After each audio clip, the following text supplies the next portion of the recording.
چین نے ہمہ جہت عوامی جمہوریت کا نظام تشکیل دیا ہے جس کا مقصد مؤثر حکمرانی کو فروغ دینا، قومی ترقی کو تیز کرنا اور عوام کی فلاح و بہبود کو بہتر بنانا ہے۔ چین کی اعلیٰ ترین قانون ساز assembly National People's Congress (NPC) کے ارکان چین کی جمہوریت کے عملی نفاذ میں ریڑھ کی ہڈی کی حیثیت رکھتے ہیں۔ ایک قومی قانون ساز شو شیاؤ چان کی آواز: جمہوریت صرف ایک نعرہ نہیں ہونی چاہیے بلکہ اس کا تعلق اس بات سے ہونا چاہیے کہ ہم نے کیا کام کیا ہے اور کیا تبدیلی لائے ہیں۔ صوبہ آنہوئی کے شہر ہیفے سے تعلق رکھنے والی ڈاکٹر شو شیاؤ چان نے سال 2023 میں قومی قانون ساز کے طور پر اپنی 5 سالہ مدت کا آغاز کیا۔ انتخاب سے قبل وہ ایک مقامی طبی معاونت پروگرام کے تحت گاؤں کی ڈاکٹر کے طور پر خدمات انجام دے چکی تھیں۔ گاؤں میں طبی کارکن کے طور پر گزارے گئے ان 2 برسوں نے قومی عوامی کانگریس کی رکن کی حیثیت سے ان کے احساس ذمہ داری اور مقصد کو گہرائی سے متاثر کیا۔ میں نے جولائی 2019 میں ہوانگ جیان ٹاؤن شپ کے گاؤں چھنگ شی میں بطور دیہی ڈاکٹر خدمات انجام دینا شروع کی۔ یہ صوبہ انہوئی کے ان آخری دیہات میں سے ایک تھا جہاں سڑک، ٹیلی فون اور انٹرنیٹ کی سہولتیں پہنچی تھیں۔ شو نے اپنے کام کا آغاز گھر گھر جا کر ملاقاتوں اور صحت سے متعلق ایک سروے سے کیا۔ جب میں وہاں پہنچی تو میں نے خود کو ایک ایسے گاؤں میں پایا کہ جہاں نہ کوئی کلینک تھا اور نہ ہی کوئی ڈاکٹر۔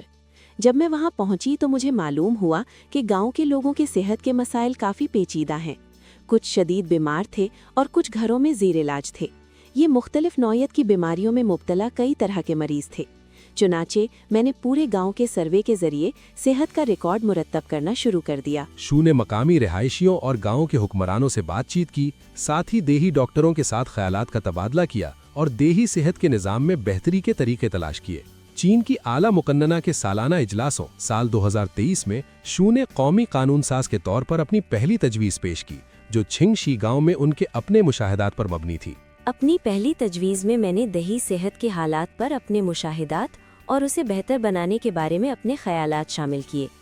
میری بنیادی توجہ اس بات پر تھی کہ دیہات کے رہائشیوں کو اپنے گھروں کے قریب ڈاکٹروں کی سہولت میسر ہو۔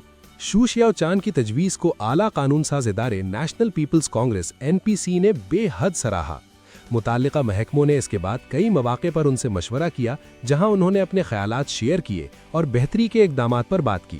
شہر واپس جانے کے کئی سال بعد بھی شو گاؤں کے لوگوں سے باقاعدہ رابطہ رکھتی ہیں اور علاج کے حوالے سے مریض کو مناسب ہسپتال یا ڈاکٹر کے پاس بھیجنے کے لیے رہنمائی فراہم کرتی ہیں۔ اس سے انہیں بہتر اندازہ ہوا کہ گاؤں کے لوگ گاؤں کے باہر علاج کے لیے ہسپتال پہنچنے میں کن مشکلات کا سامنا کرتے ہیں۔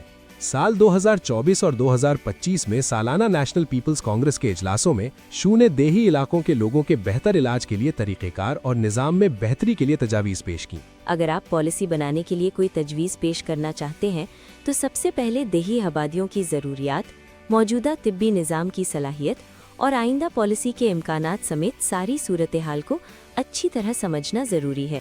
یہ سب بہت اہم ہے۔ ہمیں ہر پہلو پر غور کرنا ہوگا، مکمل تحقیق کرنی ہوگی اور پھر مخصوص اور مؤثر تجاویز پیش کرنی ہوں گی۔ اپنے دفتری فرائض کے علاوہ شو نے قومی صحت کے حکمرانوں کے ساتھ مل کر طبی اور مریضوں کے ریفرل نظام پر فیلڈ ریسرچ میں بھی شرکت رہیں۔ انہوں نے اپنے کام کے نوٹس باقاعدگی سے لکھنے کی عادت برقرار رکھی ہے جو انہیں قومی اسمبلی کی نمائندہ کے طور پر لوگوں کی پریشانیوں اور مسائل کو غور سے سننے کی اپنی ذمہ داری یاد دلاتی ہیں۔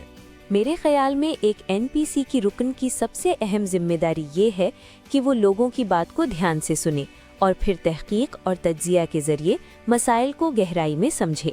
ملک بھر میں تقریباً 3000 قومی قانون ساز ہیں۔ وہ ہر شعبے سے تعلق رکھتے ہیں اور ہر کسی کی اپنی ترجیحات اور مسائل ہیں۔